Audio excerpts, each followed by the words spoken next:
ખીમિયાણા ગામે solar panel નાખવા બાબતે 16,000ની છેતરપિંડી. પાટણ તાલુકાના ખીમિયાણા ગામે ખેતી કરતા અને પાર્લરની દુકાન ચલાવતા 62 વર્ષીય વૃદ્ધને 2 અજાણ્યા શખ્સો સોલાર ડેમો આપવાના બહાને ઘરમાં ચેક કરી ₹16,000નું બિલ આપતા વૃદ્ધે તેની ચૂકવણી બાદ કંપનીમાંથી કોઈ સોલાર ફિટ કરવા ન આવતા તેમણે પાટણની કંપનીમાં જાણ કરતા કંપનીમાંથી આવા કોઈ માણસો અમે મોકલતા નથી તેમ જણાવતા છેતરપિંડી થયાનું જણાતા પાટણ તાલુકા પોલીસમાં ફરિયાદ આપી હતી.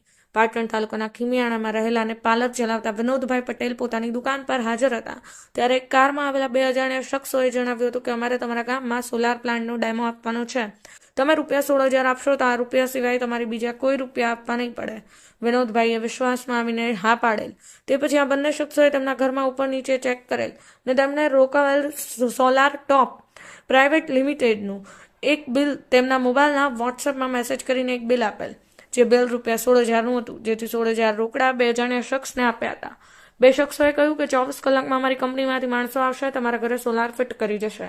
અડધા કલાક પછી તેમણે આ બિલ જણાવેલ નંબર પર ફોન કરતા આ ફોન સ્વિચ ઓફ આવેલ, જેથી પાટણ ખાતે આવેલ સોલાર કંપનીમાં ફોન કરીને આ વાત જણાવેલ તો તેઓએ કહેલ કે અમારી કંપનીમાંથી આવા માણસો અમે કોઈના ઘરે મોકલતા નથી તેમ જણાવતા તેમની સાથે છેતરપિંડી થયાની જાણ થતાં 2 અજાણ્યા શખ્સો સામે પોલીસ ફરિયાદ નોંધાઈ હતી.